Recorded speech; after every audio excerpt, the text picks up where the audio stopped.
آپ میں بہت سارے لوگ پڑھے لکھے بیٹھے ہیں، اس وقت بہت علم کا ایک دورہ ہے، لیکن بات وہیں جاتی ہے کہ ایک ہے پڑھنا اور ایک ہے اس کا سمجھنا۔ کچھ لوگ پڑھتے ہیں سمجھتے نہیں، کچھ پڑھتے ہیں تو سمجھتے ہیں، کچھ پڑھتے بھی ہیں سمجھتے بھی ہیں عمل نہیں کرتے، اور کچھ پڑھتے ہیں سمجھتے ہیں عمل کرتے ہیں مگر رہنمائی نہیں ہوتی، عدم رہنمائی کے پھر وہ گمرگیری کا شکار رہتے ہیں۔ البتہ عمل صالح، عمل خالص ایک وقت آتا ہے ان کو اپنے رہبر کے پاس پہنچا دیتا ہے، ان کو اپنے رہنما کے پاس پہنچا دیتا ہے۔ حکار کرو کسی نہ کسی طریقے سے وہ پہنچ جاتے ہیں۔ ایسا بھی تجربہ اور ایکسپیرینس گزرا ہے۔ جو یہاں صبح شام کی نشستیں اٹینڈ کرتے ہیں، تعویذات اور باقی جو ہاسپٹلائز نظام ہے وہ تو چلتا ہی رہتا ہے، اللہ نے شفا رکھی ہے اس نے پہنچانی ہے، لیکن اصل شفا القلوب ہوتی ہے، دلوں کی شفا ہے۔ کبھی دل کے لیے آنا پھر مزہ اور آئے،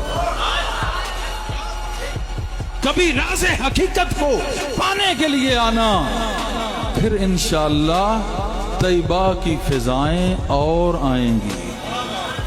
کبھی نفس کو چھوڑ کے من کے لیے آنا تو انشاءاللہ من میں جو حلاوت مٹھاس آئے گی وہ کچھ اور آئے گی۔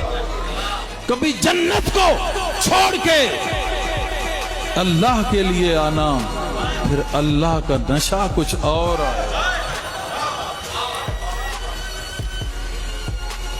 صبح شام میں خانہ محبت حضور غوث اعظم کی نظر کرم سے رواں دواں ہے، رہے گا انشاءاللہ العزیز۔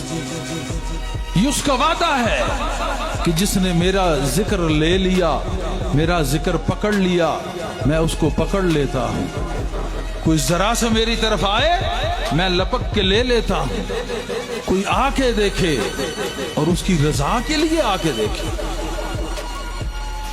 جن کی نیتیں صاف ہوتی ہیں وہ صاف ہو کے جاتے ہیں، جن کی نیتیں گندی ہوں وہ پاس رہ کے بھی گندے ہی رہتے ہیں۔ ارادہ ہی نہیں ہے، ارادہ کر۔ لوگوں کو بعض چیزوں نے ہلاک کیا ہوا ہے، ظاہری ثروت یہ بھی مارتی، مال و دولت یہ، ظاہری علم یہ بھی مارتا ہے، عجاب اکبر ہے، ظاہری نسلی تفاخر یہ بھی تباہ و برباد کرتا ہے۔ کہ پدرم سلطان بود، میرا باپ بادشاہ تھا میں اس کا بیٹا ہوں، وہ تو بادشاہ تھا، تو کیا بلا ہے؟ یہاں سے ترک عمل آ گیا، جہاں ترک عمل آ گیا وہاں پھر بدھو کا بدھو رہ گیا، کچھ بن نہیں سکا۔ ترک عمل کہیں نہیں آنا چاہیے۔ مال کی وجہ سے، علم کی وجہ سے، نسب کی وجہ سے لوگ ہلاک ہو جاتے ہیں، رہ جاتے ہیں۔ ان چیزوں کو ایک طرف پھینکو، صرف تمہاری ذات تمہارا مرشد ہے، تمہارا علم تمہارا مرشد ہے، تمہارا مال تمہارا مرشد ہے۔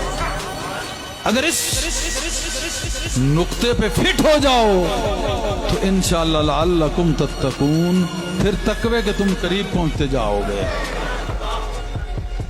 ایک دن پھر مقام تقوی تمہیں اللہ پاک اپنی مدد و نصرت کے ساتھ عطا کر دے گا۔ حضور صلی اللہ علیہ وسلم کے طفیل۔